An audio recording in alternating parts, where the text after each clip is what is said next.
When sadness, anxiety, or loneliness weighs heavy on your heart, have you ever wondered, am I the only one suffering like this? The truth is, no one walks through life without tasting suffering. Every human being, rich or poor, strong or fragile, will at some point feel powerless in the face of life's storms. Yet within that very suffering lies the seed of healing. Because pain is not your true nature. It is only a passing storm, while your soul remains like the vast sky, clear, boundless, and free. In Buddhism, stories of sorrow, loss, or despair are not told just to recount hardship, but to shine as guiding lights. They remind us that even when darkness surrounds us, the light has never gone out. And when we listen to these stories, we realize we are not alone. We learn to face suffering without confusing it with who we are. We begin to understand that sadness, worry, illness, or loss are nothing more than drifting clouds, while our essence remains the timeless sky. In this very moment, allow your body to soften, your breath to slow down, and your mind to gently settle. The teachings and stories ahead will be like a cool stream, soothing and nourishing the wounds within your heart. Welcome to Buddhism Seeds, a place where we come together to listen and reflect on the profound wisdom of the Buddha. If these reflections bring you peace, please leave a comment, hit like, and subscribe so we can continue nurturing the seed of mindfulness in our everyday lives. And now, let us step into the first story, a story of pain, of despair, but also a doorway to liberation. Part 1. The story of Hana. I am not the pain.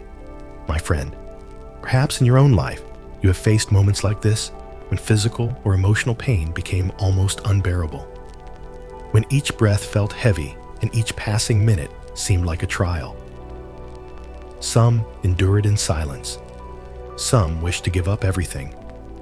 And some, like Chana, once believed that death might be the only escape. This is not a fable. It is a true story. Chana was no stranger. He was once the loyal attendant of Prince Siddhartha, who later became the Buddha. They grew up together within the palace walls. Chana was the one who held the reins of the prince's horse, riding alongside him during peaceful outings. When Siddhartha renounced everything to search for truth, Chana went with him. He witnessed the prince cut his hair, put on the robe of a seeker, and walk into the wilderness.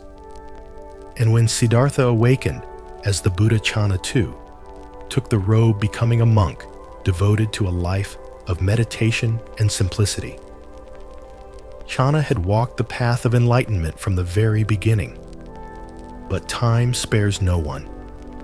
Even a monk, no matter how pure his life, no matter how calm his mind, is still subject to the law of birth, aging, sickness, and death. In his old age, Chana fell ill with a mysterious disease. The pain was relentless. Sometimes it burned in his bones like fire. Sometimes it felt as if his body was shattering into pieces. He could no longer walk. His breath was labored. Nights brought no sleep. Days brought no appetite. Life grew dim and heavy. Despair set in. And then a thought arose, at first a flicker, then stronger each day. The thought of death. The thought, if this is how life will end, why not end it myself now? The monks around him grew worried. They brought him medicine, chanted prayers, offered words of comfort. Yet even the most loving words could not touch the deepest layer of his suffering. One day, Chana spoke not in panic, but with a chilling calm. I can endure no more. Tonight I will go. Have you ever heard someone say such words? Not with tears, but with a stillness that cuts to the bone. Not as a threat, but as a statement from a soul that has reached its final edge. The monks carried this news to the Buddha. What do you think he said? Anger, disappointment, grief, that one of his closest disciples wanted to give up. No. The Buddha simply listened, quietly, without judgment, without reproach. Then he sent Kanna a message not adorned with flowery words, but simple and piercing a key to inner freedom. Pain belongs to the body, but liberation belongs to the mind. What binds you is not the pain itself, but the way you claim it as yours. Do not call the pain me. Do not believe it defines who you are. And something within Channa shifted. No, the pain did not vanish. His body still trembled, still burned with fever, still weakened. But inside him, something profound began to change. He stopped calling the pain myself. He began to repeat inwardly, "This is pain, but I am not the pain. This is a sick body, but my mind can remain open. Pain is present, but it does not define me." That simple mantra did not cure his disease, but it returned to him his freedom of mind, and that freedom no one could ever take away. Even as his body crumbled, do you see the miracle? Channa was not healed by magic. He took no miracle medicine. He was not lifted up by angels. The only thing he did was change how he looked at pain. Instead of fusing himself with it, he observed it like a passing phenomenon, not with hatred, not with attachment, just watching with a steady heart. And that was when light began to return to his life. The monks around him recalled that his eyes softened, his voice, though weak, no longer carried despair. He stopped speaking of death. Instead, he spoke of acceptance, of letting go, of finding lightness even in the midst of suffering. The story of Channa is not just an old tale. It is a mirror for you to see yourself. Are you carrying some kind of pain, whether physical or emotional? Have you ever thought you couldn't take it anymore? Have you ever believed that you are the pain itself? If so, I invite you to pause for just a moment and whisper gently in your heart, "I am not the pain. It is only an experience. It comes and it goes. But you, with your awareness, you remain. And the moment you stop calling the pain me, you begin to taste freedom." Channa's story is not a myth. There are no miracles, no fairy tale endings. That's what makes it real, tangible, and unforgettable. Do you see yourself somewhere in his story? Have you ever felt too exhausted to keep going? Have you ever thought, if only I were stronger, if only I were more spiritual, I wouldn't be sad, I wouldn't be anxious, I wouldn't be suffering like this? The truth is, even those closest to the Buddha once suffered, once despaired, once thought about the darkest of choices. The difference does not lie in whether or not there is pain. The difference lies in how you choose to see it.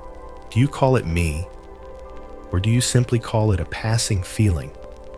Do you cling to it like a burning coal, or do you let go and allow the heat to slowly fade away? The answer doesn't come from the outside. It comes from within, from how you face it, how you see it, how you breathe through it in your most weary moments. I'm not saying it's easy. Channa, too, spent many nights lost in darkness before he could see that path. But it was the Buddha's gentle reminder that brought him back. And maybe through this story, that same reminder can reach you. I am not the pain. You can repeat it right now quietly in your heart, like a seed being planted. Maybe you're lying awake on a sleepless night. Maybe you're sitting alone in a corner, your chest heavy without knowing why. Maybe you're battling a physical pain that no one else can see, or carrying a silent sorrow that no one has words for. In those moments, the mind falls easily into a familiar trap, believing I am this pain, I am a failure, I am a burden. I am not enough. But in that very moment, you must remember what the Buddha told Hana. The pain is real, but you are not the pain. You are the one experiencing pain, not the embodiment of suffering itself. Like the sky and the clouds, dark clouds may cover the light, but the sky remains vast, deep, and untouched behind them. We so often make this mistake, turning temporary emotions into permanent identity. We turn a moment of anger into who we are. We turn a sad day into the story of our life. And in doing so, we lose the spiritual freedom that has always been ours. The more we call pain me, the more it controls us. So how do we practice what Shana learned? First, you stop. Just stop, even for a breath. Even if the mind is messy, even if nothing feels right, just stop. In this life, one of the bravest acts is not to fight harder, but to pause and recognize. Whisper in your heart, "This is pain, but I am breathing with it. This is sadness, but I don't need to become it. I can watch it as a cloud drifting across the sky of my mind." Like Chana, you don't need to push the pain away. You only need to release the thought that you are the pain. When that identification fades, you'll see the pain may still be there, but it no longer holds power over you. You can breathe deeper. You can soften. You can rest. And slowly, you can rediscover lightness. Do you know what moves me most about Chana's story? Not that he once suffered so deeply he wanted to die, but that he had the courage to turn back toward himself. He didn't run away. He didn't hope someone else could carry his pain for him. He simply looked inward and changed how he saw himself. Not everyone can do this, but everyone can begin, including you. Maybe today, you are still in the midst of pain, still weary from something you can't name, still searching for an answer to the question, when will this end? But in the moment you whisper inside, "I am not the pain," you have already taken one step onto the path of liberation. And please remember, freedom does not require you to be perfect. It only asks that you see the truth and stop resisting it. Chana's story also reminds us of something important. No one is immune to suffering, not even monks, not even those closest to the Buddha. We often think, if I practiced better, if I had more faith, I wouldn't feel sadness, I wouldn't feel pain, I wouldn't feel despair. But that is an illusion. Chana had walked beside the Buddha himself. He lived among monks, practiced the discipline, meditated in forests, listened to countless teachings. And still, when illness and agony struck, he faltered. He despaired. He even thought of ending his life. Why does this matter? Because it teaches you to stop blaming yourself, to stop comparing yourself to those who seem stronger, to stop believing you suffer because you are weak. You are not weak. You are simply human, learning how to walk through storms. The Buddha did not scold Chana. He did not say, "You have not practiced enough." He only reminded him, "Do not call pain your essence. Do not make suffering your identity." And so it is with you. You don't need to pretend to be strong. You don't need to force yourself to prove anything. You only need to breathe gently and remind yourself, "I am not the pain." Now let me invite you to practice with me a simple exercise inspired by what Chana learned from the Buddha. Find a place to sit quietly. Rest your hands on your chest or your belly. Close your eyes. Breathe in. Feel your body alive with breath. Breathe out. Sense a touch of relaxation in your chest. Then whisper to yourself, "This is pain, but I am not the pain. This is sadness, but I am not the sadness. I am the sky, and the pain is just a cloud." Repeat gently. No rush. No need to change anything. Just be there. Like Chana repeating the mantra in the dark night, letting it heal his soul. My friend, I don't know what trial you are going through right now, but I know this, you are not alone. No pain is forever. No suffering can define who you are unless you allow it to. You may walk slowly, but you can still walk steadily. You may stumble, but you can still rise again. You may cry, but you can still smile after the tears. And if today you can do only one thing, let it be this whisper in your heart, I am not the pain. Because the moment you remember that, you open a door into the space of inner freedom, not by running away from pain, but by looking directly at it and gently letting go of your grip. Part 2. The Parable of the Two Arrows. Don't shoot yourself twice. In times of suffering, have you ever asked yourself, why does this hurt so much? Is it because the event itself is too painful? Or is it because of the way we react to the pain, adding layers that make everything worse? The Buddha once shared a simple yet profound teaching, one that I believe can transform how any of us relate to suffering. He called it the lesson of the two arrows. The story begins quietly. A man is walking through the forest. The air is peaceful. A breeze stirs the leaves. Birds sing, and sunlight falls gently on his path. Then suddenly an arrow strikes him, piercing his body. The first arrow is real. It hurts. It brings him to the ground, bleeding and trembling. That is the first arrow, the arrow of life. In this life, each of us will at some point be struck by the first arrow. It may come as an illness, a breakup, the loss of a job, a heartbreak, or the death of a loved one. The first arrow is unavoidable, but the story doesn't end there. Lying on the ground, his wounds still bleeding, the man's mind begins to spiral. Why me? Why am I so unlucky? Who shot me? Do I deserve this? Maybe I'll never heal. Perhaps my life is over. And in those thoughts, another arrow, this time invisible, pierces his heart. This is the second arrow. The second arrow does not come from outside. It comes from within us, from our reactions, our judgments, our blame, our fear, our despair. And it is this second arrow that often causes the deepest suffering. Think back to a time in your life when you were hurt. Maybe someone betrayed you. Maybe you lost something precious. The first pain was real. No one denies that. But what made it worse was the second arrow, the thoughts you whispered to yourself afterward. How could I be so stupid? Why did I trust them? I'm worthless. I deserve this. I'll never get through this. Do you see?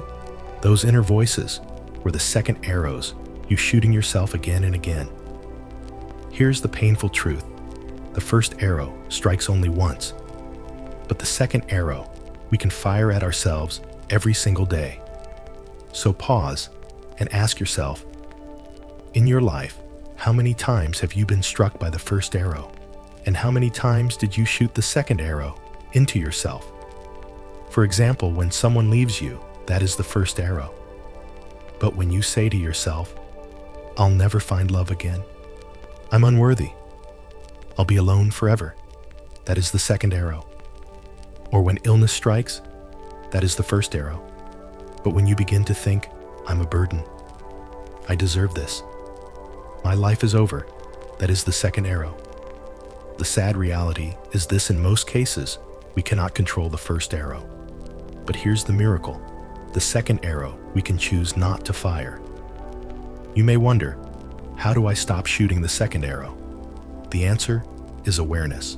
When pain arises, instead of immediately reacting, just pause.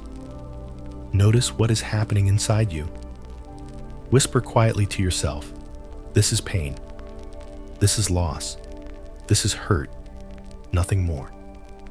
Just see it clearly for what it is without adding the labels of I'm a failure or I am this pain. This is the first step to stopping the second arrow. When you stay present with your emotions, without fighting them, without drowning in them, you begin to practice the mindfulness the Buddha taught. And there is something very important I want you to remember. Pain is real, but suffering is optional. Suffering is born when we resist pain, when we cling to the stories around it, when we make it our identity. You can't stop the rain from falling, but you can choose not to stand in it forever. You can't prevent every arrow in life, but you can choose not to wound yourself twice, and no one can make that choice for you except you. Let me share with you a simple practice. It's easy but powerful if you repeat it regularly. Whenever you feel yourself sinking into suffering, sit down. Gently place your hand on your heart. Close your eyes. Take a deep breath in and exhale slowly. Then whisper to yourself, I've been struck by one arrow, but I will not shoot another. This pain is real, but I will not add more pain with my own thoughts. I deserve healing. I do not need to punish myself. Practice this a few times a day. Not only in moments of suffering, even when you feel peaceful, train your mind this way. And one day, when the first arrow comes, you will no longer have the habit of shooting the second. My friend, in today's world, where life moves so quickly, where social media is full of comparison and judgment, it is so easy to fall into the trap of the second arrow. A single criticism can ruin your whole week. A small failure can make you label yourself worthless for years. But if you remember the teaching of the two arrows, you will know how to pause, how to soften, and how to let go. Ask yourself whenever suffering arises, what is the first arrow? What is the second arrow I'm holding in my hand? Do I really need to shoot myself again? I'm not saying this is easy. But as with all Buddhist practices, the simplest truths are often the deepest. The Buddha never promised that you would never feel pain, but he showed you a way not to wound yourself further. So live as one who is struck only once. Do not make yourself a victim of your own mind. And always remember, pain is real, but suffering is a choice. Part 3. The story of Pattakara, losing everything, yet waking up. Is there any pain greater than losing your entire family in a single day? I want to tell you about Pattakara, a woman who once had everything, and then in an instant lost it all. She lost her husband, her child, her parents, her brother.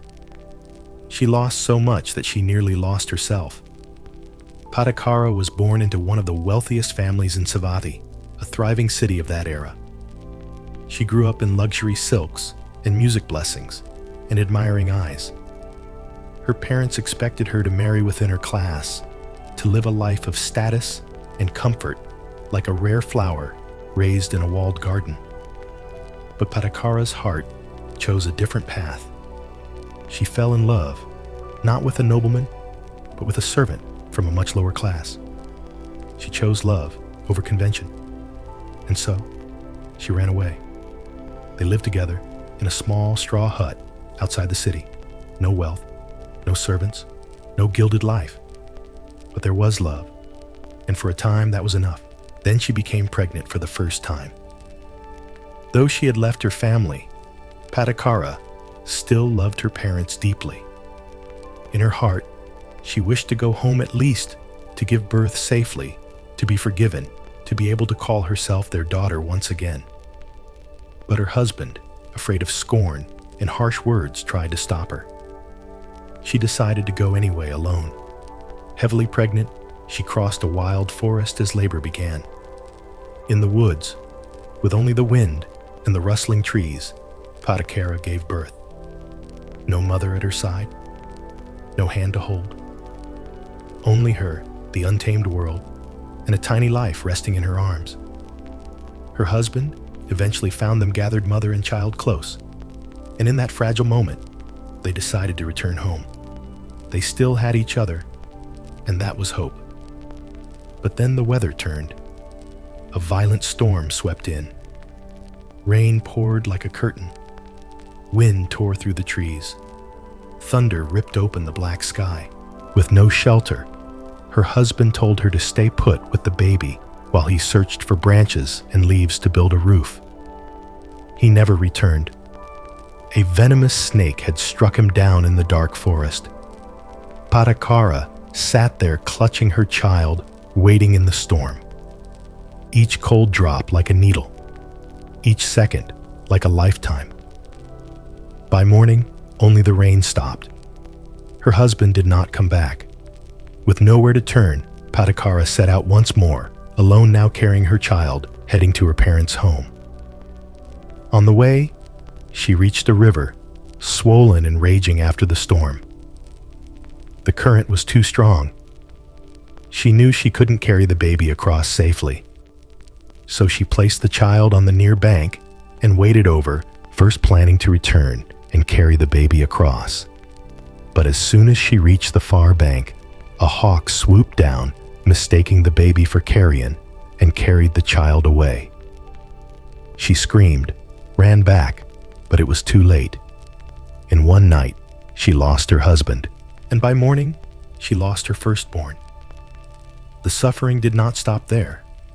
Shattered and numb, Patakara staggered toward her hometown, clinging to one last hope to see her parents again, to bury her face in her mother's lap and weep like a daughter finally home. But when she arrived, she froze. There was no house left. Villagers told her the flood from the night before had washed everything away. Her mother and father, and even her brother, had been swept off by the river. No one left. No final goodbye. Not a single loved one remained to hold her. In less than 48 hours, Patakara lost everything. Husband, child, father, mother, brother. Her mind broke. She wandered the streets, tearing off her clothes, babbling nonsense. People mocked her, avoided her, threw stones, treated her like a curse. A woman once cherished, once wrapped in silk, was now a mad shadow stumbling through the marketplace. And yet, light can reach us from the darkest places. Eventually, she drifted toward a gathering where the Buddha was teaching. No one knew why she came. Perhaps some past goodness ripened at that moment. Perhaps the Buddha's gaze, so filled with compassion, cut through her madness and touched what was still human within her. People moved to drive her away. The Buddha raised his hand to stop them. He looked at her, not with pity, but with the deepest understanding. No fear, no judgment. And in that instant, Patakara wept, not as a madwoman, but as a person feeling again. The Buddha did not say, "You must be strong." He did not say, "Forget the past." He spoke of impermanence. He said life is like foam on the water, like dew at dawn, like a dream that dissolves. That no one, no matter how deeply loved, can stay forever. That even this body is not truly ours. He showed her this sorrow is real. But if we clutch it endlessly, we miss the doorway to awakening.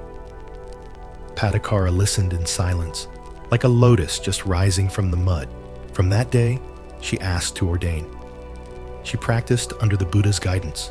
Step by step, day by day, she returned to herself. From madness to mindfulness. In time, she attained arahantship, complete liberation from suffering.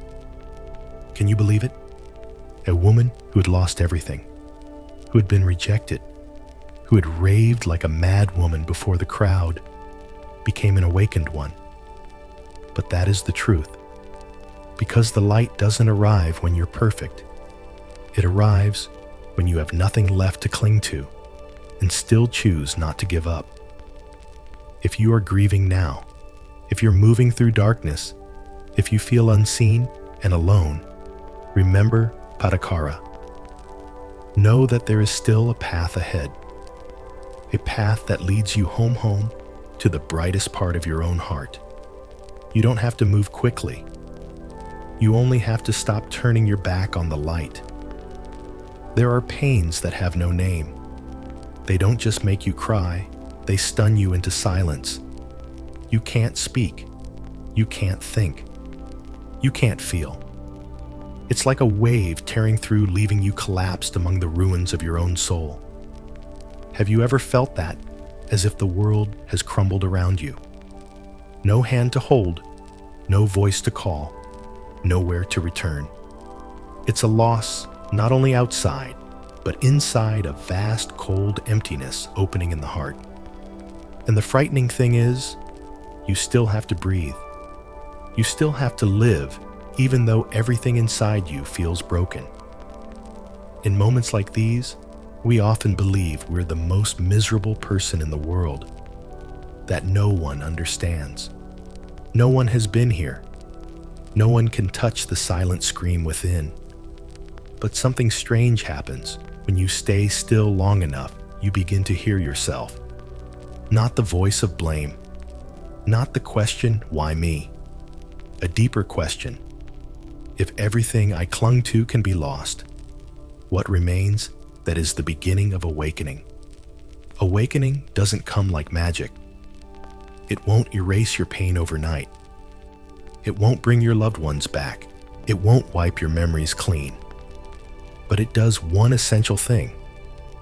It helps you stop clinging to what is already gone. Awakening is when you stop seeing pain as punishment and start seeing it as a teacher. It shows you what you once believed was forever, what you once mistook as mine. Awakening teaches everything is impermanent. Everyone leaves. And even you, this body, these emotions, these thoughts are like clouds drifting across the sky of awareness. Does that sound cold? In truth, it is the deepest relief a human being can touch. Because when you no longer try to hold what cannot be held, you are free. When you stop demanding the world make you happy, you begin to find happiness within. When you pause, breathe deeply, and accept, yes, I am in pain, but I am not the pain that is when you start stepping out of the dark. Do not mistake awakening for apathy. Awakening is looking straight at loss without letting it consume you. You still ache. You still remember. You still long. But you no longer lose yourself inside it. You can cry and still be awake. You can remember and still let go. You can carry a wound and still live with great compassion. And that is the miracle. Enlightenment does not come from avoiding suffering. It comes from walking into it with an open heart and eyes bright with wisdom. If you are in a painful season of life, please don't rush to push the pain away. And don't let it define you. Let it lead you inward, where you don't need to control or pretend to be strong or force a smile. Let it teach you how to release, to be humble, to love without possessing. And to remember this, there is a part of you that is never lost, never broken, never harmed. That is your awakened heart. When you begin to live from that place, you won't need a perfect life to be at peace. You will find peace among the pieces. That is where you stop asking, why is this happening to me? And begin asking, what is this here to teach me? No pain is greater than your capacity to heal.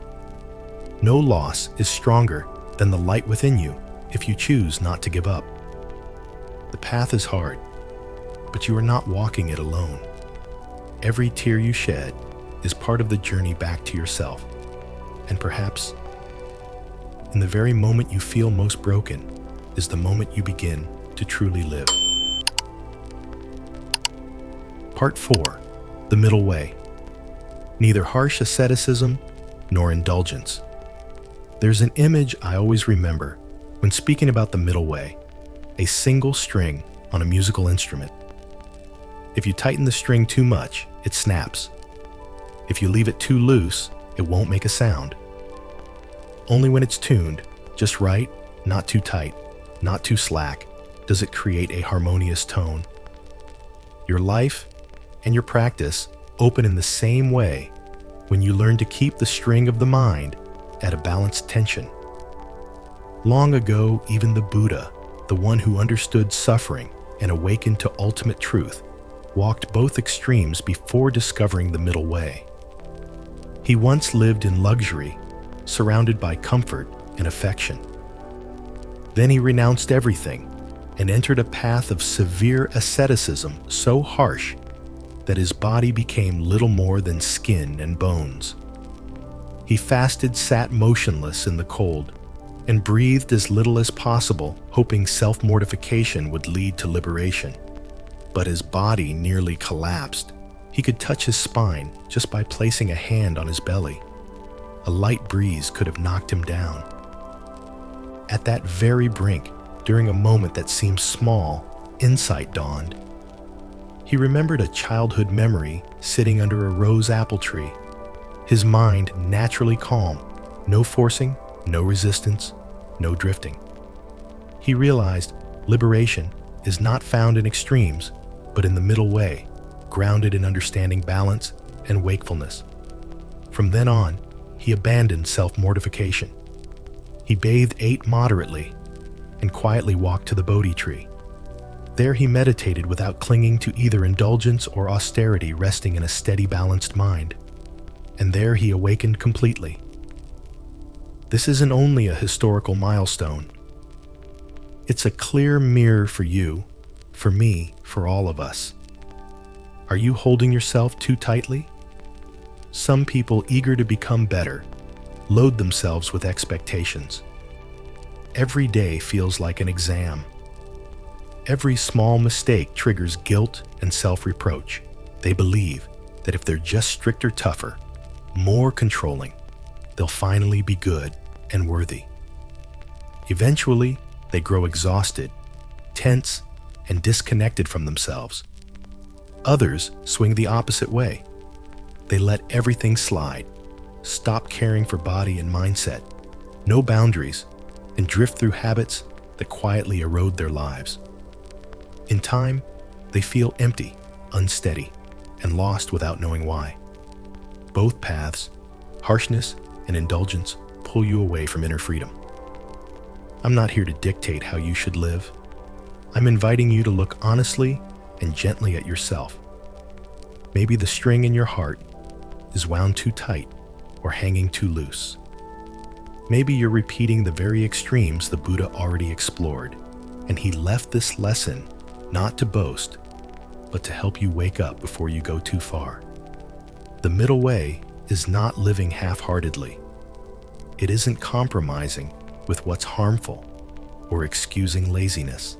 It is wisdom, the knowing of when to let go and when to hold steady, when to apply effort and when to pause and breathe. People ask, if I'm not strict, how will I improve? But if I'm too strict, I'll burn out. So how do I know what's enough? The answer, you won't know instantly. But if you listen deeply to yourself, you will sense it. If you feel growing tension, insomnia, anxiety, and a fading sense of self-kindness, you may be too tight. If you feel sluggish, unmotivated, aimless, and hollow, you may be too loose. If you feel a quiet steadiness inside, even amid life's turbulence, you may be in the right place. The middle way isn't measured by how much you do, how many minutes you meditate, or how many vegetarian meals you eat each week. It's measured by the quality of awareness you bring to each action. Are you caring for your body with gratitude? Are you eating in moderation, not to punish yourself and not to indulge? Are you working with a clear mind or just chasing pressure? Are you practicing with compassion or whipping yourself with harsh expectations? If you're honest with yourself, the answers will appear. In the end, the middle way is not easy. There are no sharp edges marking absolutely right or absolutely wrong. It asks you to listen deeply, to reflect daily, and that is the hardest part. But here's the gift: in refusing extremes, you begin to feel true freedom. When you stop forcing yourself to be someone else, and also stop collapsing into resignation, you start living with a steady heart. When you know how to pause when needed and move when it's time, life feels lighter, like a rower who rides with the current but still keeps a hand on the rudder. When you release the obsession with being perfect, you can finally be kind to yourself, even in your unfinished places. That balance is the strongest foundation for a long spiritual journey. My friend, I know you've tried. Maybe you walked the path of making yourself suffer, thinking that was spiritual practice. Or maybe you gave up for a while, too tired to care. Wherever you are on that spectrum, the middle way is the bridge home. You don't have to change overnight. You don't need to achieve some special state of serenity. Just begin to observe yourself with kindness. Notice whether the inner string is sagging or straining. Then adjust gently, little by little. Like tuning an instrument, you tune every day before the music begins. And one day, you'll notice by keeping the inner string just right, you're already touching the most authentic music of your own heart.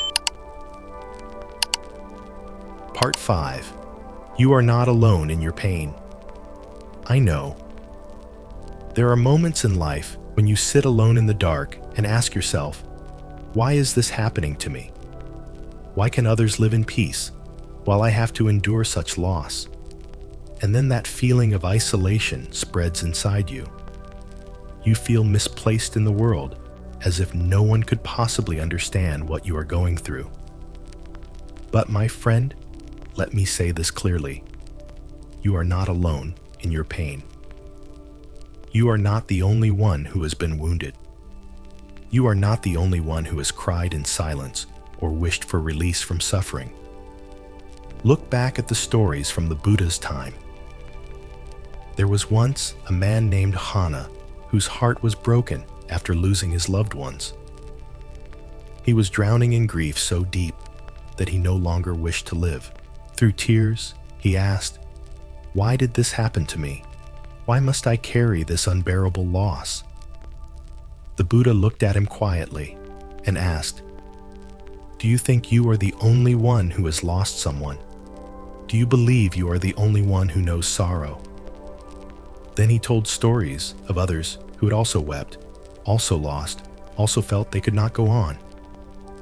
Or remember Padakara, a woman who lost her husband, 2 children, and parents within a short time. She lost her mind, wandered the streets, half-clothed, muttering nonsense, shunned and mocked by others. But when she met the Buddha, he taught her, this suffering is a truth. No one escapes it. But recognizing suffering is the doorway to awakening. I share these stories not for you to compare your pain with theirs, but so you can see this. All of us living on this earth share one truth. Sooner or later, we all hurt. No one avoids loss. No one lives an entire life without shedding tears. Even the ones who laugh the most have nights they cannot sleep. Even the strongest have moments when they collapse inside unseen by anyone. You are not alone because pain is the shared language of humanity. And from the deepest part of pain, compassion can be born. Do you know what happens when we dare to share our sorrow? When you speak your suffering to someone, not for them to fix it, but simply to be heard, something shifts. You begin to feel lighter. Sometimes, all you need is someone to sit beside you, to listen without judgment, without rushing you.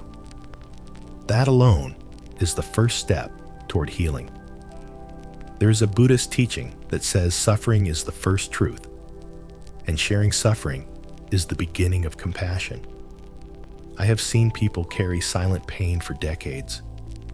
They were afraid of being judged, afraid of being seen as weak, afraid that if they spoke, others would leave them.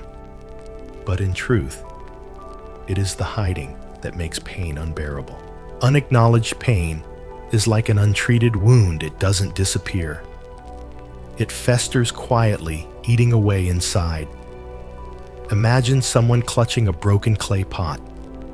Each shard cuts into their hands, drawing blood, but still they won't let go, because they fear that if they drop it, they will be left with nothing. The truth is, only when you release it can the wounds begin to heal. To share your pain is an act of courage. It is not weakness, it is honesty. And often it is the door that opens to compassion, not only for yourself, but for others silently suffering too. I know you may have tried to be strong for a very long time. You've told yourself, "I'm fine." You've carried on with work, cared for your family, smiled with friends. But deep down, maybe you feel like a bare tree in winter, cold-stripped and weary. If that's true, then today, I invite you to pause. Acknowledge your pain. No need to hide. No need to say, "I'm okay." Just be honest. If you can find someone you trust, someone who can listen without judgment, or more simply, sit quietly and listen to yourself. Sometimes what you need is not someone to heal you, but a safe space where you can begin to heal yourself. And I believe the Dharma is such a space where you are accepted with all your wounds, all your grief, all your longings to be whole again. Let me remind you once more, you are not alone. Connection is the deepest medicine. So if you are hurting, I invite you to step out of the shell of isolation. Step away from the thought, "It's only me," and turn your heart toward compassion. Because only when you know you are not alone does the heart dare to open and healing begins. As you sit quietly, after hearing these words, maybe something inside you is already softening. A pain feels lighter. A memory loses some of its sharp edge. And a part of you begins to realize healing is not about proving you deserve it. Healing begins the moment you find the courage to let go. The Buddha's teachings are not just theory. They are practice. They are an invitation to come home to yourself, where you don't need to be perfect, don't need to be strong, don't need to control everything. You only need to be honest with your pain and allow your mind to rest just once. We cannot change the past, but we can change how we live with it. And the miracle is this: when you truly let go of what hurts you, life knows how to heal the rest. If something in this message touched you, even just one sentence, one thought, then I believe the seed of awakening has been planted. And maybe one day you'll look back, smile softly, and say, "I began here." Thank you for listening. If this video brought you peace, please click like, share it with someone who may need it, and leave a comment below. I always read what you share. And don't forget to subscribe to Buddhism Seeds, where each video is a step with you on the journey back to stillness, compassion, and wisdom within. We will meet again in deeper lessons and in quieter moments.